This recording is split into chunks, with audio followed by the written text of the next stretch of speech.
Well, Down syndrome actually has 47 chromosomes. So they have an extra set of chromosomes on chromosome pair 21. That's called trisomy. So they have a trisomy on chromosome pair 21. Let's look at another one. Turner syndrome is another common one that you should be able to recognize. So this is a Turner syndrome karyotype. So Turner syndrome presents as female, but they have the female has one X chromosome, and you can see that on chromosome pair 23. So you can see it circled. So there's actually 45 chromosomes with Turners. So they don't have two chromosomes, and this leads to developmental delays and lots of physical abnormalities and sterility in the female that's born that way. And this happens naturally. So there are teratogens or mutagens that could cause this to happen, but cell division in mitosis and meiosis is quite complex. So there are errors that happen naturally. So there's one, and let's look at another one. Let's look at Klinefelter's.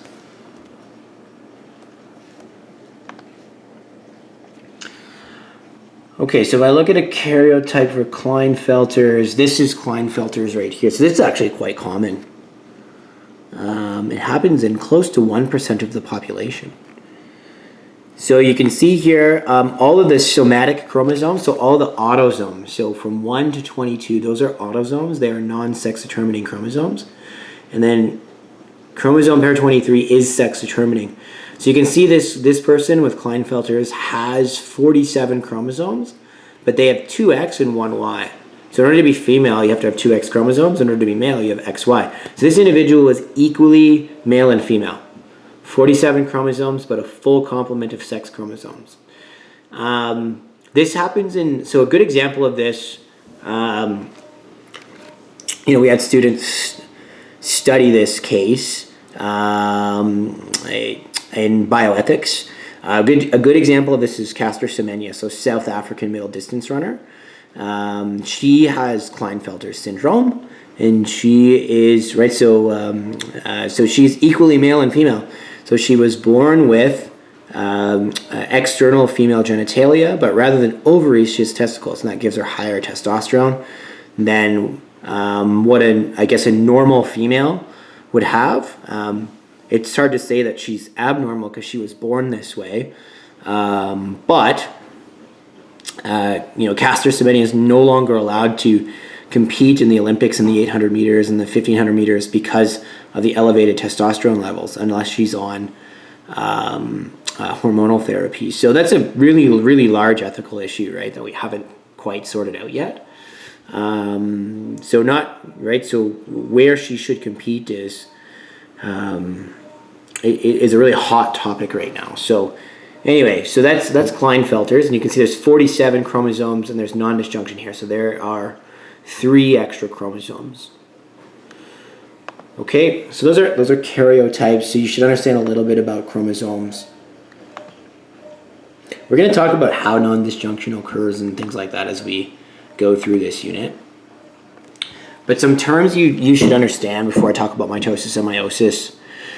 You should know what a chromosome is. So, right, it's a condensed form of DNA and proteins before replication. Chromatin is uncondensed DNA, so we're not really doing much with it. This exists during interphase. Homologous chromosomes are the pairs of chromosomes that you see on a karyotype. They come from maternal and paternal origin. They carry the same genes, but they have different alleles. I didn't mention what a sister chromatid was, but when we look at what happens after the S phase of interphase, I'm going to show you this.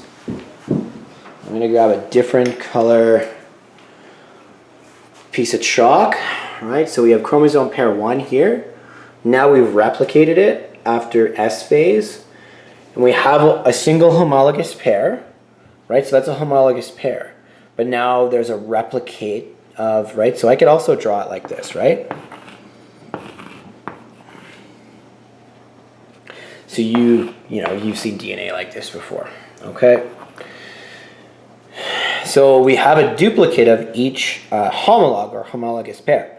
So what we have now is not only a homologous pair, but the original chromosome plus its duplicate. So it's kind of like it's the original chromosome, plus a twin. But this actually functions as one chromosome. It doesn't function as two chromosomes yet, because you need to have chromosomes across the homologous pair in order to be a functional set of cells or a functional set of DNA.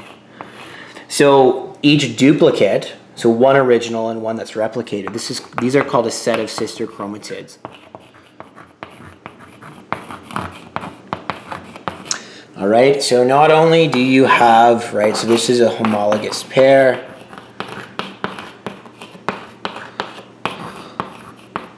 Right, this is chromosome pair 21, but then we can replicate that, and that's still chromosome pair 1, right? This is still a homologous pair.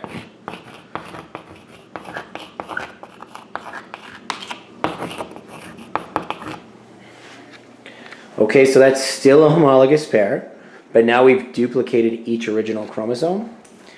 And so therefore, each homologous chromosome now has a set of sister chromatids.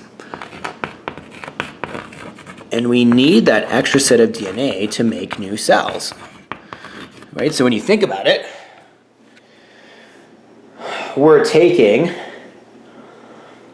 one set of DNA, replicating it, and putting it into two new daughter cells. So we have to duplicate it. And you need one copy of each homologous chromosome in order to have your daughter cells be fully functional.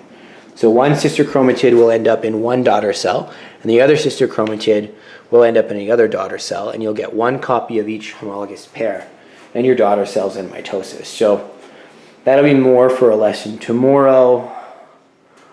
But I think that is enough of an introduction for genetics today. I'm going to leave that there. All right, I will most likely add a lecture tomorrow.